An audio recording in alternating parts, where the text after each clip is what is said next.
It's in central Vietnam on the beaches around Da Nang, where once American servicemen went to relax during the Vietnam War, that the pace of development is at its most striking.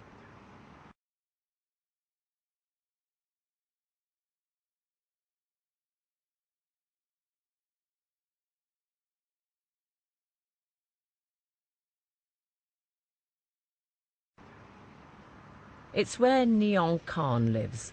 The son of a local rickshaw driver, he works at the Nam Hai Hotel, earning a wage that was way beyond his father's dreams. Khan has worked all over the country and moved back home to join the Nam Hai.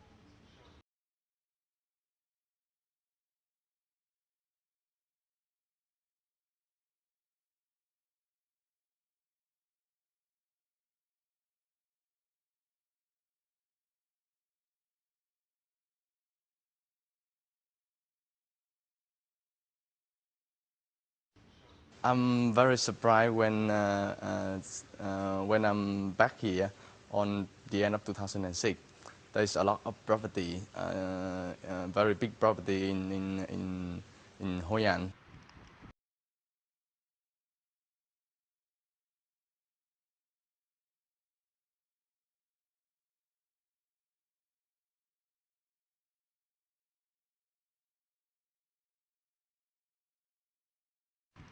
Long stretches of the beach are enjoying a building boom as five-star hotels and celebrity golf courses scrabble for a piece of the action.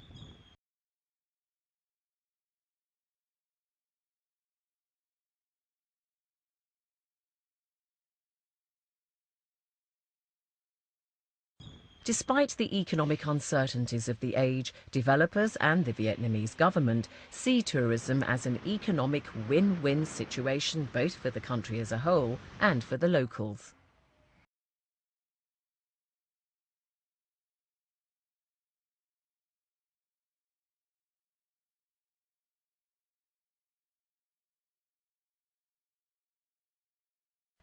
Certainly with the golf courses, we'll bring in the more tourism. With the hotels that are coming up, it'll obviously bring in many jobs for the local people. I think as long as the country itself and the people keep pace with the development, then I think it will be a good thing for the country.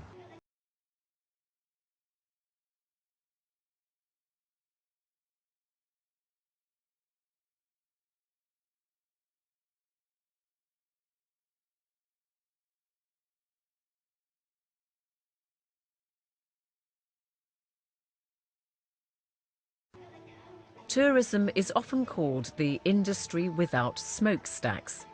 Nam Hai's investors believe developments like theirs bring not only employment to local people, but can also enrich lives in other ways.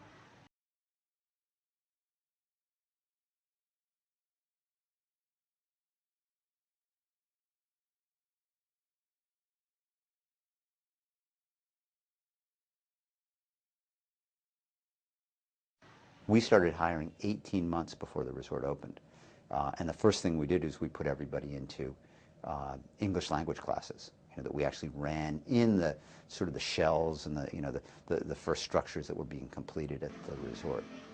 Tourism, if done the right way, I think can be one of these industries that has relatively benign impact on the environment as opposed to the kind of impact that agribusiness, natural resource extraction and manufacturing can have as comparisons.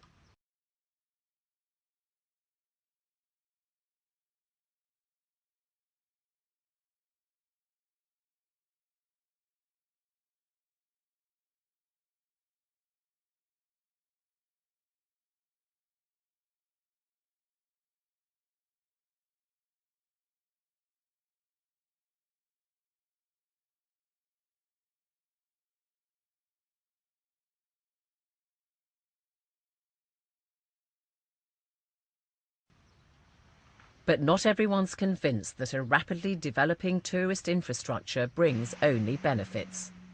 A lot of tourism ends up being developed in the most beautiful and most fragile places on Earth. So when they get overwhelmed by the numbers and by the development, you ruin the very things that people are going to see. And we have to find a way to prevent that from happening.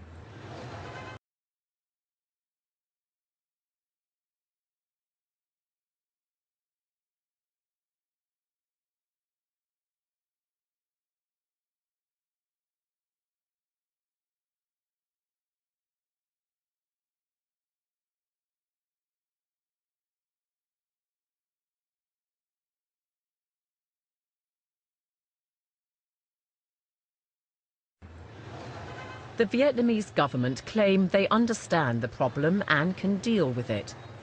But if tourism needs anything, it needs long-term planning. And some developers inside Vietnam are skeptical about the government's ability to plan ahead.